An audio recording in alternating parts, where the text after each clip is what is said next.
क्या 14 वर्ष बाद केवल राम ही आए थे? क्या उनसे ज्यादा कष्ट सहने वाली मेरी मां सीता नहीं लौटी थी? भारतेश्वरी माता वापस नहीं आई थी?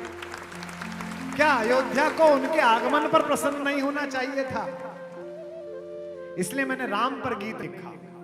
मैंने लिखा कि लंका में रावण की पराजय के बाद विभीषण के अतिथि गृह में संध्या के समय जब पहली सांझ बिताई भगवान राम ने और सीता ने एक साथ, तो शाम के समय भगवान ने माता के मुख की तरफ देखा। यहां विवाहित लोग बैठे हैं, शादी को 25-30 साल हो जाएं तो भाषा गायब हो जाती है, संकेत प्रमुख हो जाते हैं। शाम के समय बैठे बैठे अचानक पति यूं करके देखता है और पत्नी नीचे फोन कर देती है, रसोइये को कॉफी बना लाओ। आदमी कुछ हाथ से ढूंढ रहा होता है और पत्नी चश्मा लाके दे देती है कि लो इसे ढूंढ रहे थे। प्रेम पग जाता है, अस्तित्व में रच बस जाता है। तो राम जी ने सीता जी की तरफ देखा, सीता जी ने अपनी आंखों से जो कहा होगा मैं उसे गीत बनाकर सुना रहा हूं। हजारों लोग पीछे तक सुन रहे हैं, गंगा की लहरें सुन रही हैं। इस सौभाग्य पर इतराइए और मेरे साथ गाइए। आज तक राम की कहानी सुनी होगी जमीन पर बैठकर, ये पहली बार हो रहा है कि मां गोदी में बैठकर आपको सुना रही है, गंगा गोदी।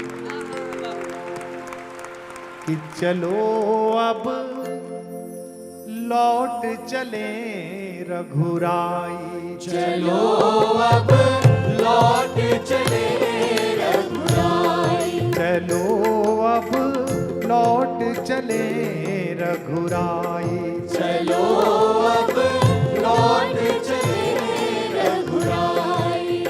जन जन के हित इस निर्जन में, जन जन के हित इस निर्जन में हमने उम्र खपाई। चलो अब लौट चले रघुराई, चलो अब लौट चले रघुराई।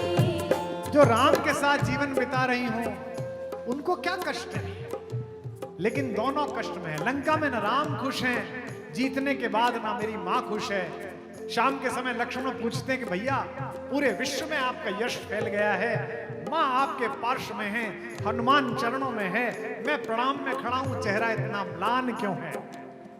घट रामायण में श्लोक आता है, अपि स्वर्णमयी लंका नमे लक्ष्मण रोचते जननी जन्म भूमिश्च स्वर्गादपि गरीयसी। जिस माता की तीनों बहनें उसकी द्योरानी बन गई हो, मांडवी, श्रुतकीर्ति और उर्मिला, उसे सरयू के किनारे बसी हुई अवधपुरी याद तो आती ही होगी। चलो अब लौट चले रघुराई, चलो अब लौट चले रघुराई। सरयू के तट बिलख रहे हैं, सरयू के तट बिलख रहे हैं, रसते रसता निरख रहे हैं, रसते रसता निरख रहे हैं। सासे देवर संग सहेली, सासे देवर संग सहेली, उर्मिल मांडवी श्रुति अकेली, उर्मिल मांडवी श्रुति अकेली। साथ तुम्हारे सुख बरसा पर, साथ तुम्हारे सुख बरसा पर, अवधपुरी की मुझको निस दिन यादें बहुत सताई। चलो अब लौट चले रघुराई, चलो अब लौट चले रघुराई, चलो अब लौट चले रघुराई, चलो अब लौट चले रघुराई।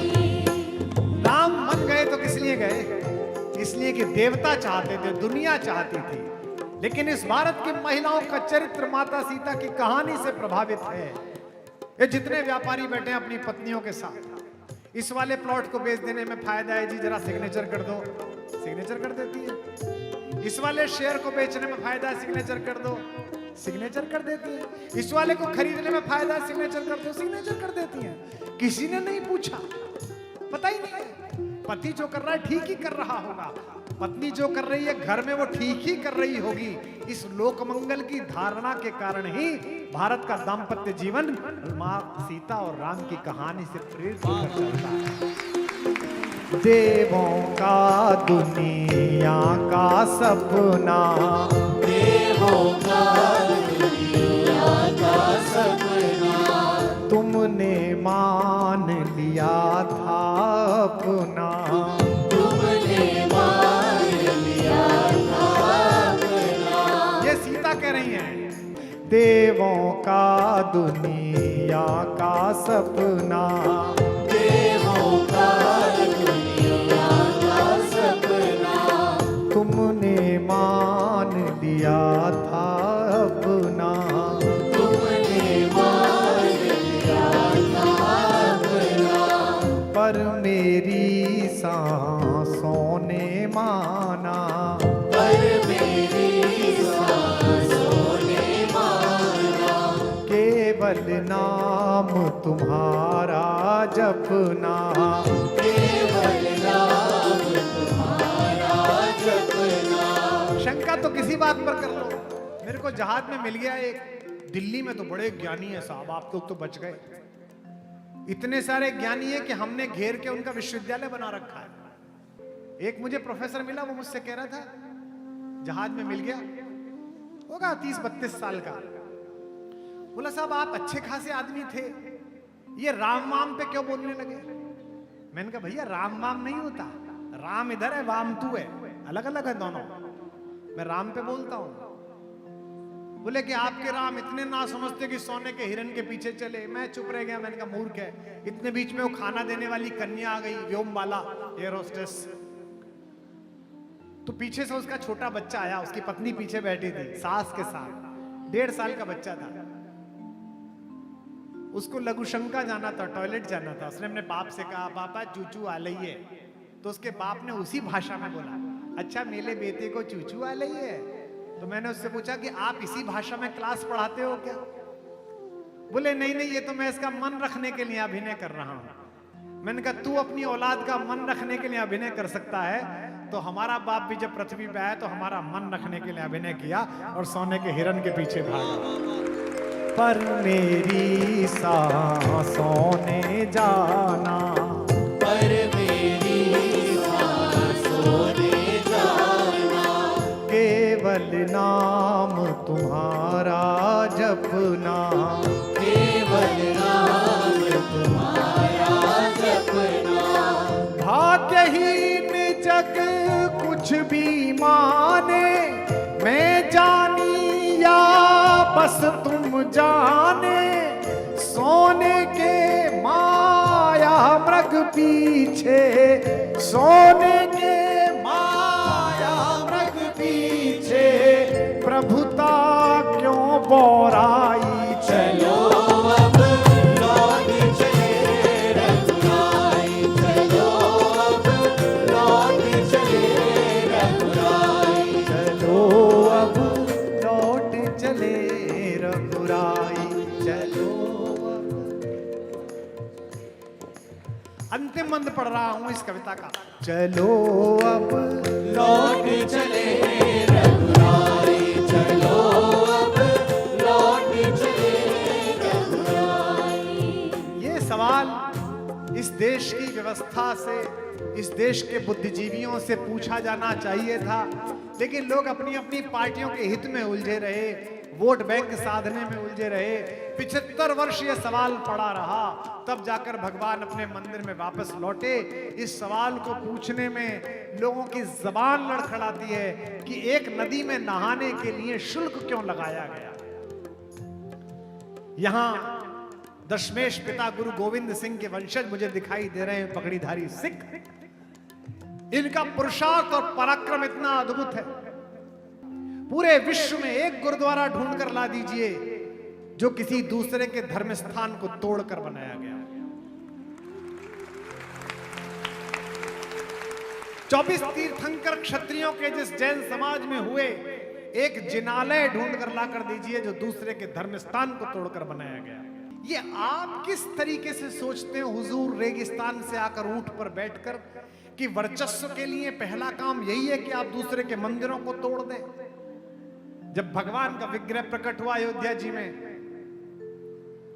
और उद्घोषक जी ने बताया, चंपत जी भाई साहब ने कहा कि भगवान के माथे पर जो टीका लगा हुआ है ये सूरत के हीरा व्यापारियों ने भेजा है और इसमें लगे हुए हीरो हीरे 150 करोड़ की लागत के हैं। भगवान के गले पे जो मणियों की श्रृंखला है ये बंबई के व्यापारियों ने बनाकर भेजा है, इसकी 400 करोड़ कीमत है।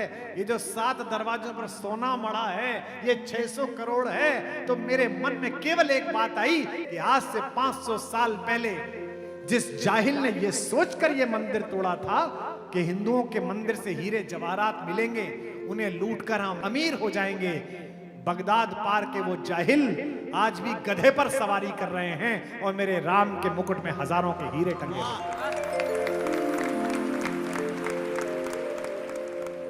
तुमने सबको महल दिलाए, तुमने सबको महल दिलाए। ये मेरी माँ सीता पूछ रही है मेरे पिता राघवेंद्र सरकार से, तुमने सबको महल दिलाए, तुमने सबको महल दिलाए। कहाँ किसी के भवन गिराए, कहाँ किसी के भवन गिराए। फिर क्यों जग के असुर पक्ष ने, फिर क्यों जग के असुर पक्ष ने हम दोनों के धाम डहाए, हम दोनों के नाम गाए। 5 सदी तक सब व्याकुल थे, 5 सदी तक सब व्याकुल थे। तुम उनके दुख में आकुल थे, तुम उनके दुख में आकुल थे। आज उन्हीं प्रभु के प्यारों ने, आज उन्हीं प्रभु के प्यारों ने कैसी अवध सजाई। चलो अब लौट चले रघुराई। चलो अब लौट चले रघुराई। चलो अब लौट चले रघुराई। चलो अब लौट चले रघुराई। चलो अब लौट चले रघुराई। चलो अब लौट चले रघुराई। यूं गाइए, अवध में आए गए रघुराई, अवध में आए गए रघुराई। अवध में आए गए रघुराई। नाच रही है दुनिया सारी, नाच रही है दुनिया सारी। नाचे तीनों भाई अवध में, आए गए रघुराई। अवध में आए गए रघुराई। अवध में आए गए रघुराई। अवध में आए गए रघुराई। और श्याम रामचंद्र भगवान की जय। ऐसा अद्भुत दृश्य रहा होगा जब पहली बार वनवास में जाने के बाद इतने दिन बाद भरत को दूर से आता हुआ देखा होगा। कवि ने कल्पना की, नंगे थे पांव बावले के, कीचड़ मिट्टी में लिसे हुए, कुछ कुछ बह रहा रक्त भी था, कंकड़ भी थे कुछ चुभे हुए, वह व्याकुलता थी बढ़ने की, धनु कहीं कहीं पर तीर गिरा, मही पर तरकश के साथ साथ मुनियों वाला वह चीर गिरा। बावला चाहता है पहले रघुबर को शीश झुका लूं मैं, रघुवीर चाहते हैं पागल को पहले गले लगा लूं मैं।